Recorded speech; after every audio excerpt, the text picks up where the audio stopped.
I don't see Dan yet. We can give him another minute if he's still coming. All right.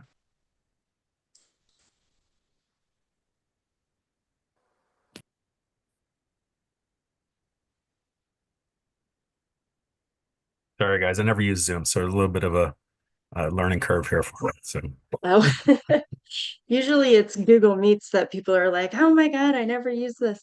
and that's all I know. It's Google Meets. So,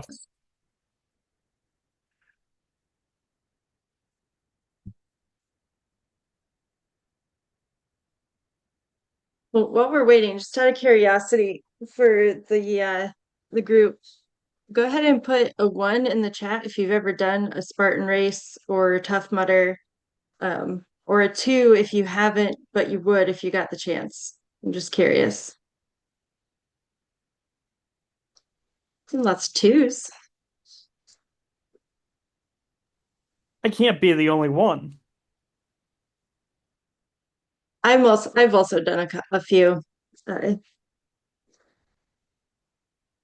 it's a good all time. If right. anybody wants to come out, Yeah. hit me up. I'll set you up. Yeah, I've got several folks that would. Oh, there's another one that's done it before. Nice. Awesome. Yeah, they're a lot of fun. It's been a long time since I did one, but I remember they were a good time.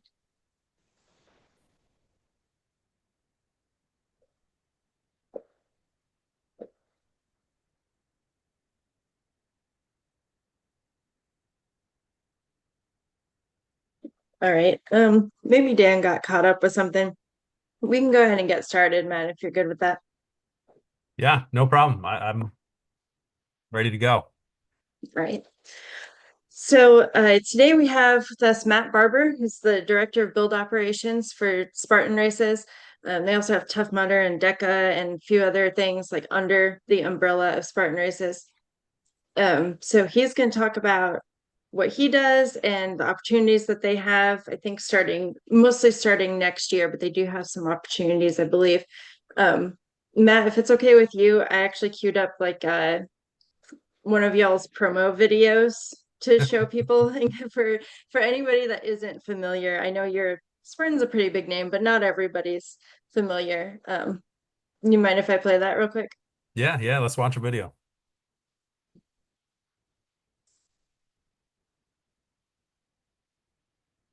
On the screen. Here it is.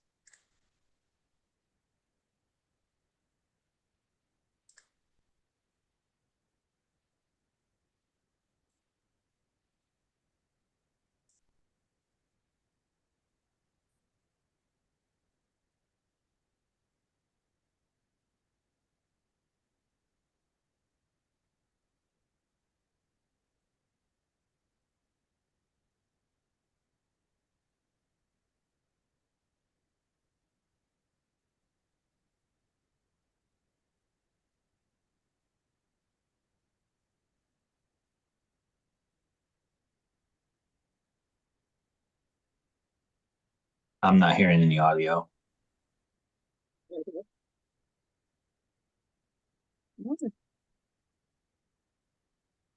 Okay. I'm sorry. I don't know why there's no audio. Clearly, I'm not good at Zoom either, but you get the idea. Uh, so, Matt, if you want to go ahead and take it away. Yeah. So what we are is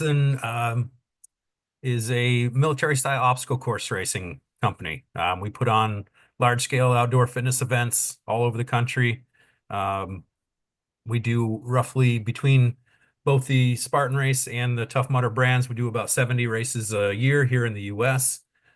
We also have races in 40 countries, which are facilitated by licensees. We have the DECA brand, which is kind of um, like a station workout type box gym situation. We go into large convention centers and things like that and set that up. That's a really neat product. Um, we have, like I said, like the 70 races here in the US. Those are typically around 2 week cycles where we'll go in, um, offload the trailers, build the course, conduct the event, take it down, put it back on the trailers and leave. So it's kind of like a large outdoor carnival for big kids. We put a lot of people through our courses with the message of, ripping people off the couch and getting them more active and changing their lifestyle to be a more physically fit society. So we do a lot of specialty programs and things like that. We have an Orlando event coming up that's the Para World Championships, where it's a lot of veterans and things like that competing in that event to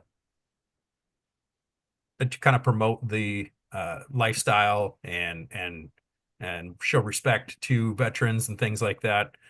We have an honor series that kind of goes all around the country, and the honor series is based around primarily veterans. And one of our big events is at the Fort Carson. We put on both a Spartan race and a Tough Mudder there throughout the year, two separate events. So we'll be up in that area, but a lot of very neat things for us, and that is geared towards military personnel and veterans and things like that. So it's a lot of fun. There's a lot of parallels being an ex-military guy. There's a lot of parallels between what it is we do and the life we live and what it was like being in the service. So very tight-knit group. I don't have friends outside of Spartan Race. All my coworkers are my friends. Those are the people I hang out with. There's the brotherhood aspect where you're kind of traveling the world and seeing, traveling the country on someone else's dime with the same guys. You're rooming together, you're riding to work together, you're eating dinner after work together, all those things. So kind of a neat, we work in all weather conditions. So there's a lot of embrace the suck type mentality going on where you just got to get it done. And only having, 8 to 10 days to construct the course before the race happens. There's not much time for to miss. You're building the tracks in front of the train. So come Friday night, we got to be done regardless of what happened on, Monday through Friday. You had to get it done. So very neat environment to work in. It's a job where you don't need a whole lot of high level skill to make it happen. We're building playgrounds for adults. So just putting things together, a basic understanding of carpentry or construction or any of that is helpful, but not necessary. I can teach you anything you need to know. It's an erector set you had when you were a kid, but everything comes on the trailers in essence kits, and we offload the kits, drop them in place for each one of the builds. You go through and use your print or use your memory and put things together, set it up. There's a safety inspection process that happens at the end of the week once everything's good to go, and that then you move on to race day, where each individual is in charge of a certain zone, which has 4 or 5 obstacles in it. You'll get volunteers, you bring them out there, you teach them how each one of those obstacles operates. And then you kind of just circulate through that zone, managing people. They got to take bathroom breaks. They got to, if they need snacks, water, whatever it be, throughout the day. Once our race day operations are complete, if it's a 1 day, you start taking it down at the end of the day. If it's a 2 day, you just kind of gather all your volunteers, make sure you have all the trash and everything picked up that you can, bring them back to the volunteer tent and release them back into the wild wherever their home location is. So 2 days, you do the next thing the next morning, pick up your volunteers, bring them out, teach them how everything works, and make sure everybody's having a great time. So it's a pretty neat environment to work in. I've been with the company for almost 14 years now. So I started out at the very bottom as a volunteer who was coming in and just helping, run the events and things like that. I used to teach combat sports, and me and all the guys from the from the gym used to go out and volunteer and then run the races together. I ended up getting hired on full time as an employee, and I was a crew leader, which is like the guys who are going out there and building the actual obstacles. Then I moved up to being a foreman, construction manager, build director, and all the way up through to wherever the heck my title is now. So it's a very neat company to work for because there aren't many jobs out there in the workforce where you can actually see the customer enjoy the final product. You know, all that blood, sweat, and tears you put in throughout the week, you actually get to see the people enjoy and have the positive benefits of getting out there on course, changing their lives.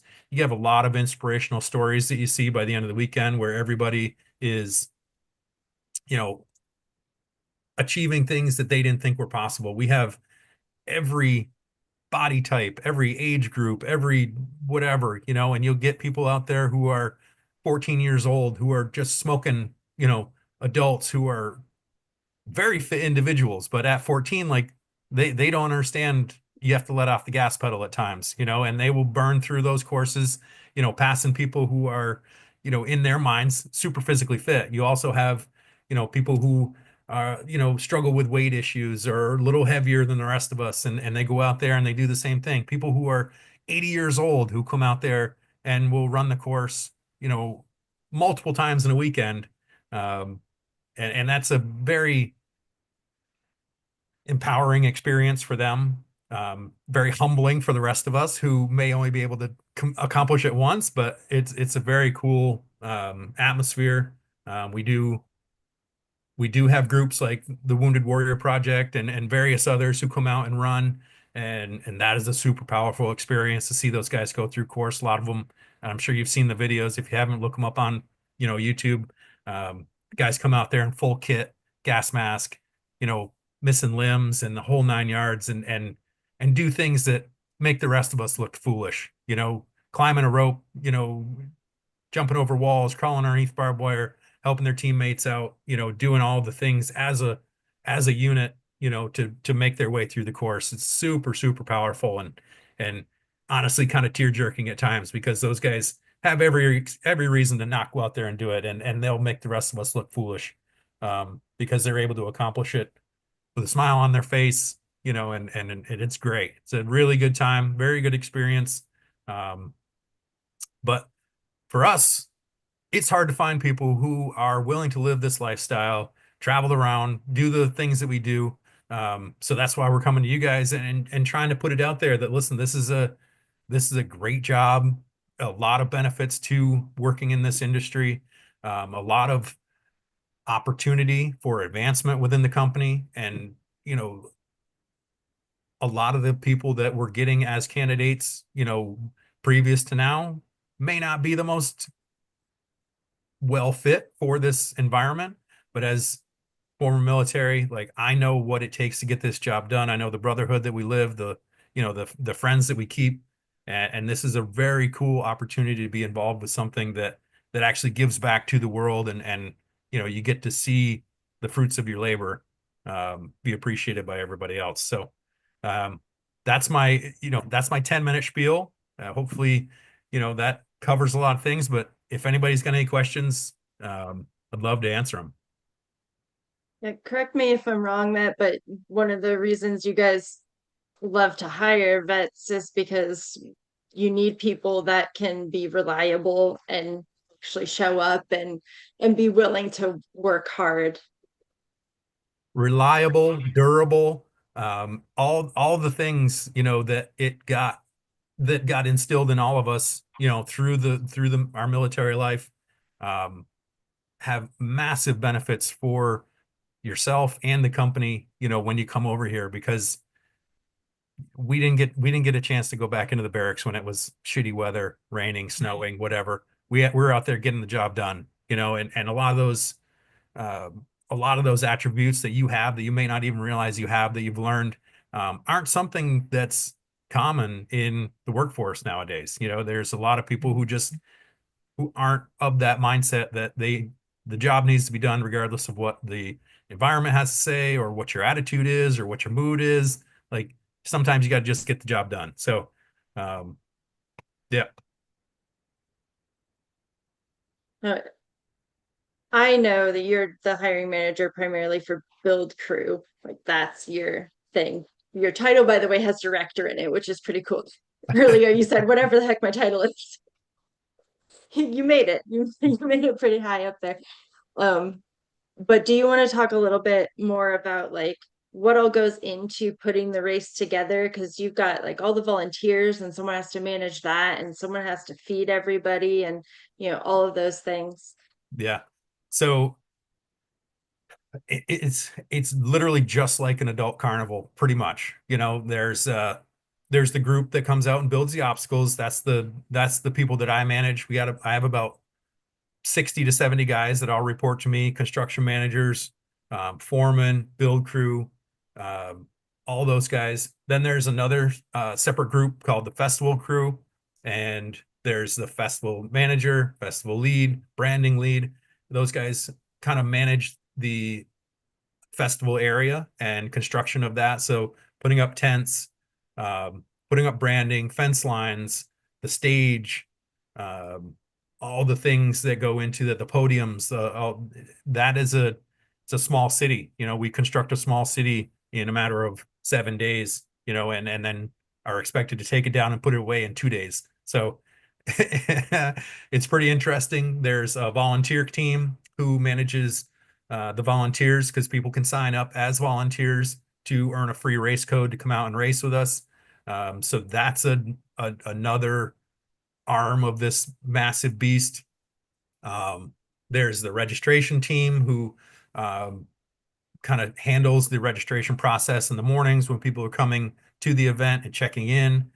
There's a parking team who manages, getting all these thousands of cars parked in a matchbox type area. There's a whole group of individuals, roughly 50 to 60 people per event that are all brought in to facilitate conducting these events. So the options for what you can do and the places you can go within the company are pretty endless. There's a lot of different things that go into setting up these courses, as you can imagine, that are very interesting, all very dynamic roles where, you might be doing one thing one day and have to, pivot to a different thing the next day and so on and so forth. So Yeah, there's so much that goes into it.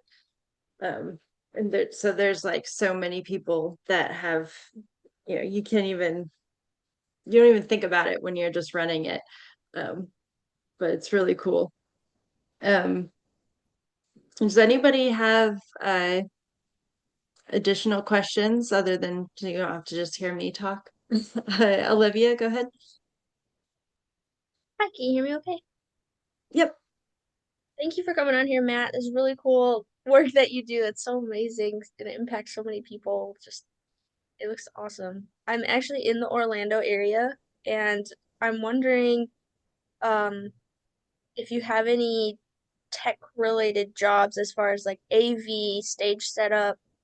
Uh I don't know if you guys like play music or like what your like I'm not sure if you contract that out or if they work for you as far as the tech space that goes into this. yeah, we have a tech team that usually comes out and does the setups. It's only one or two people um, that are flown out to each event that kind of set everything up, confirming that, you know, all the speakers are ready, all the mics are ready, all the Wi-Fi connections, internet, the Starlink, all the things, that go into putting on this event and making sure, the merch team can sell t-shirts and swipe cards and, all the things over there. We also have an IT department, which handles a ton of different things. I don't even know what they do. Honestly, I have to reach out to them once in a while to get new laptops and things set up for construction managers, new emails, all the things that go into an operation where, we have 300 employees here in the US. So that's a large group of people to try to manage for IT needs and things like that. So there's a lot of every role you can imagine, and I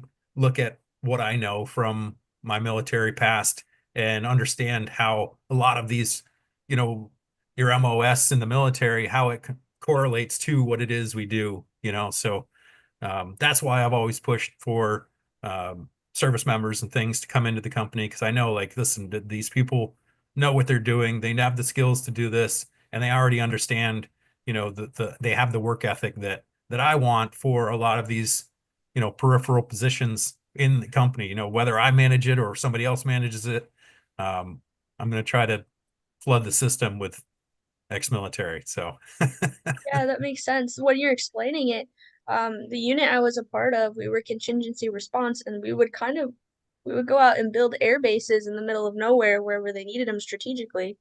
And we would put up a tiny city in the matter of a few days, and it was a matter of bringing 30 different MOSs out there, and then everyone still needs to have basic level knowledge of what everyone else is doing.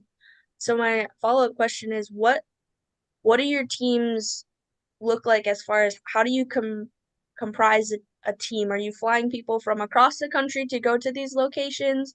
Are you looking for people in a local area that you're building a team that they're going to come a bit more locally? Like, how do the logistics work as far as your team moves? everybody from everywhere. It's kind of well, it works a couple different ways. We almost set up like a fantasy football draft where you have all the names, and each head of each department goes through and kind of selects who they know, who they like, who is. We try to keep people kind of regionally, because say we have someone who lives on the West Coast who gets drafted on the East Coast team. A lot of those races that are assigned to that team are regional, you know, so you would be flying from the West Coast to the East Coast every time, you know, and we don't really want that. Not, you know, just because that's not convenient, you know, and I don't know, I don't appreciate going east to west or west to east all the time. So I kind of influence people to select people who are more regional for their groups. But yeah, everybody from everywhere is a pretty accurate statement for how our teams are constructed, and if we get lucky and get a bunch of people from one region, you know, that's kind of cool, and you all end up on the same flights together, you're all in the same vehicles together, you know, that kind of reinforces that team mentality and dynamic where everybody's doing, you know, the same thing together. And you know, you go to Walmart and you're sending crow calls over the top of the you know, aisles to talk to each other and stuff, and you know, things like that. It really turns into a fun environment when you know all those people you're working with, and you know, staying at the hotel with, you're eating breakfast, you're eating lunch, you're eating dinner together, sharing vehicles and running around and doing fun stuff. A lot of times we'll intentionally push hard, you know, in the beginning of the week to try to get people freed up towards the end of the week so you can go and enjoy a little bit of the local culture. Or, you know, say we're in Arizona, and we all want to go, you know, to the Grand Canyon or go walking, you know, go for a hike somewhere. Like, we intentionally push hard to try to get people out to see everything the area has to offer, because that's part of the advantage to this job. Is like, we paid for your hotel out there. We paid for your flight. We pay for the vehicles. We pay for your per diem, everything like that. Have some fun, and take advantage of this opportunity, you know, that you have to see the world on somebody else's dime. Awesome. Thank you so much. You really answered my question perfectly. Okay. Great questions, Olivia. And I'll throw out there the thing that usually gets asked as a follow-up is travel and all of that covered for the employees that are traveling all over. Yep. Yeah, we cover tons of stuff. Your hotel, your airfare, your per diem, rental vehicles are handled by the company. You just get assigned a vehicle along with, you know, 3 or 4 other people. You guys kind of share that vehicle throughout the week, whether somebody wants to run to Walmart and buy a new package of socks, or somebody's got to go, you know, they drop their phone in the mud pit. They got to go to, you know, mobile, or, you know, get a new cell phone from Verizon or something like that.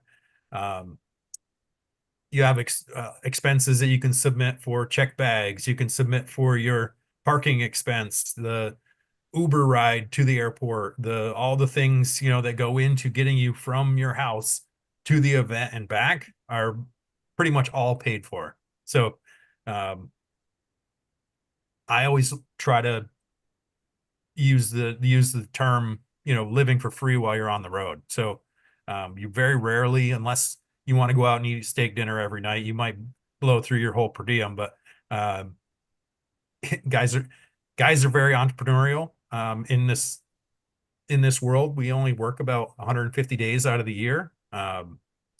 So in between those event days, when you're home, I even do it myself. I'm in horse country of North Florida, so I'm going out and I'm building fence, I'm fixing gates, I build these big, massive, elaborate barn doors, I build horse shelters, all these things in between, events and things like that. If guys can go out and find something like that, it really supplements your income.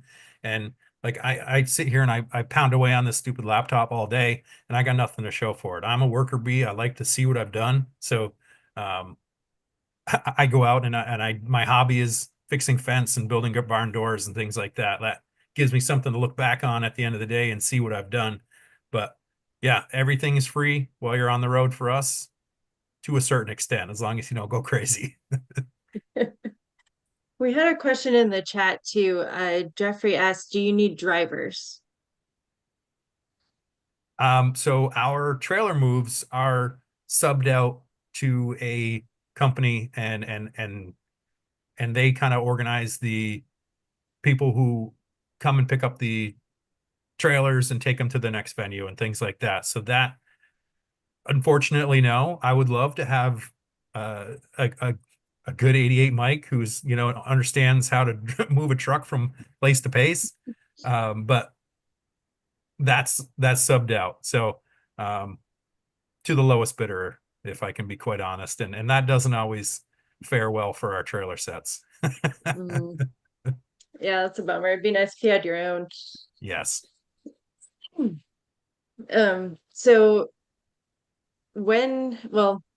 before I get to that question, going back to your movement, you kind of started at the bottom and worked your way up. And I know you've been with the company a long time, but kind of what was the timeline of all of that? Because it was fairly quick, right?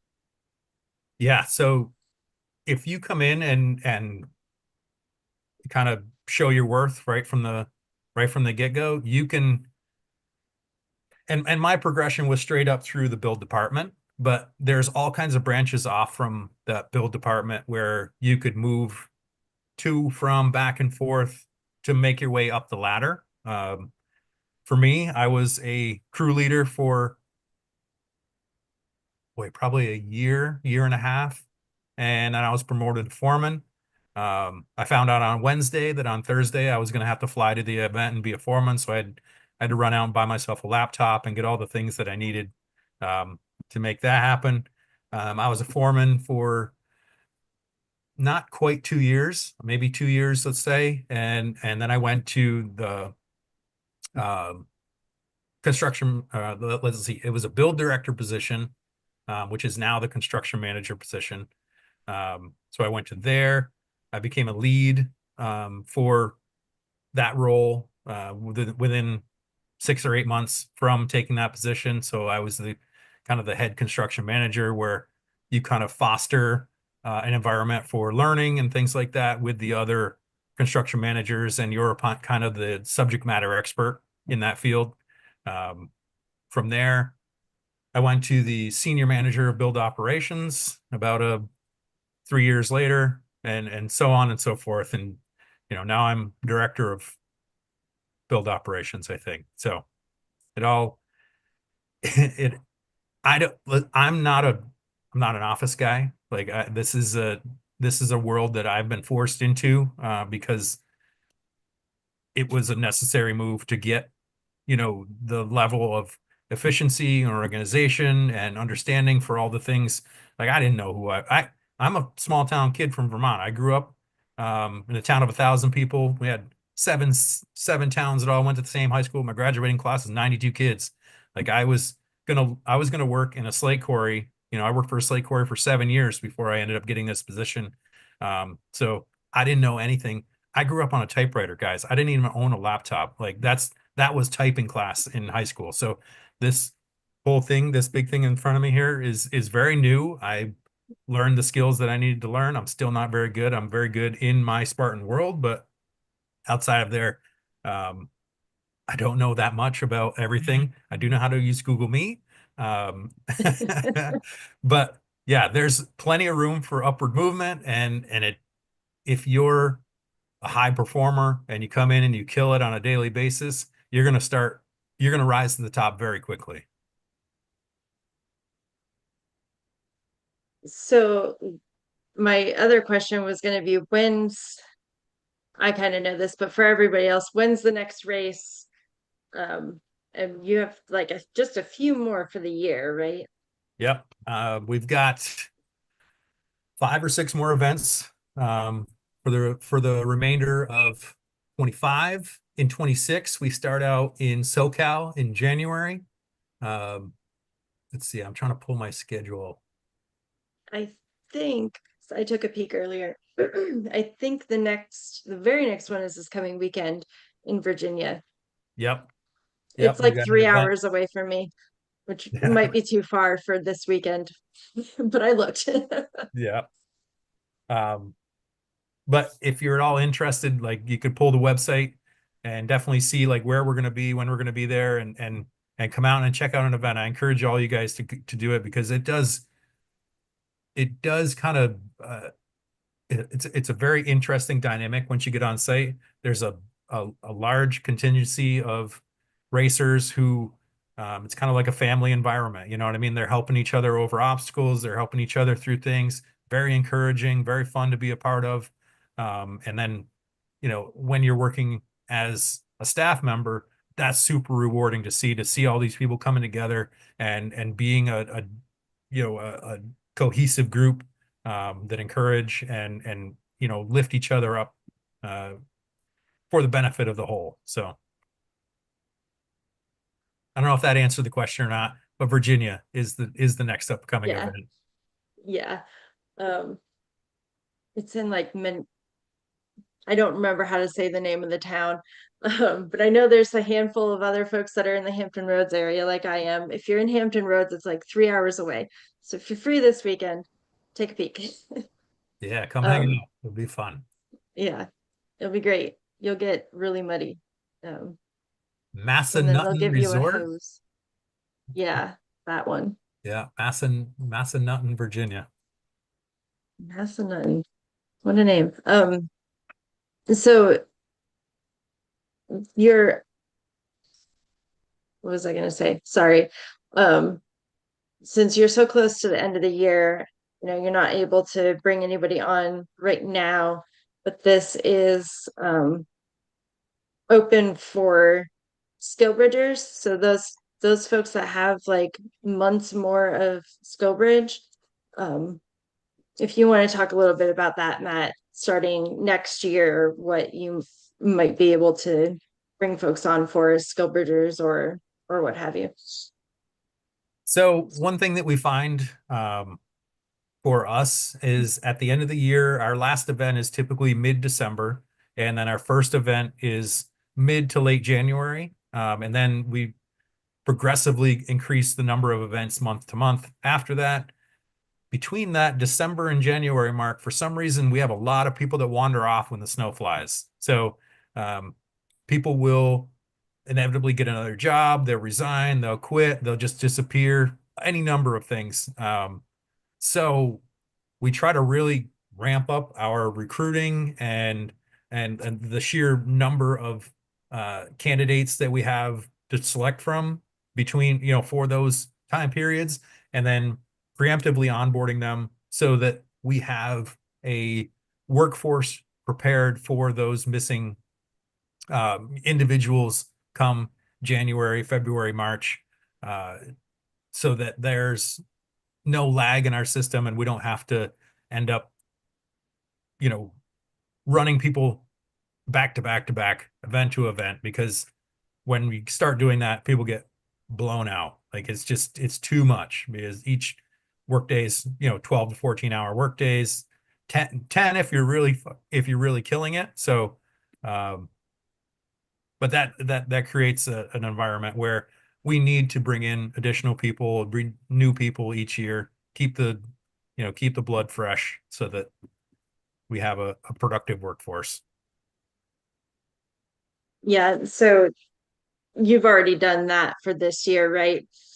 And I'm just bringing this up because I know you guys have, if anybody goes to our job board, you guys do have positions out there. And we've talked about you can take skill bridgers. Folks can go and try this out as their skill bridge, but next year, starting in 2026. So just Yeah. FYI for everybody. So because we schedule and book our stuff, schedule has to be complete. Well, the staff planning has to be complete 8 weeks in advance, and we typically book travel 6 weeks in advance. We had to make concessions for the end of the year and start double booking people or, back to back, running them from one event to the next in order to cover a lot of those spots that we had at the end of the year. So, unfortunately, I pulled the trigger and filled a bunch of those spots right now so that we weren't lagging and cutting the rest of the team off at the knees because we didn't have the right people, the right number of boots on the ground. So, Yeah. but 26, come hang out with me in 26. You guys will have a great time. This is awesome. Really cool place to work. Yeah, so you have time to think about it, but if anybody does happen to be interested, they are on our job board, so you can throw your name in the hat, um, hit apply, and then they'll have your information. If that makes sense for you, Matt, I assume Yeah. that's the logical thing to do there. Timothy, did you have a question? Yeah, thanks, Matt, for coming on. Doesn't sound like it'd be a good fit for me because I've kind of checked that block of being on the road all the time, and don't really want to do that anymore. But figured I would ask this question for the group because some people might be interested in it. It sounds like you were saying that people were on the road about half the year. If it was more than that, then you ran into the burnout, right? And you were also talking about some of the side gigs that people would have. So my question is more salary. Are you only getting paid kind of like when you're on the road, or is it a stable salary throughout? And what are those salary ranges, if you don't mind me asking? Yep. So the initial entry is an hourly program, and you're only kind of paid for the hours that you're working for us. Typically, at the end of the year, those individuals who have worked 150 days out of the year are going to realize between 42 and $50,000 a year, depending on how many events they've worked.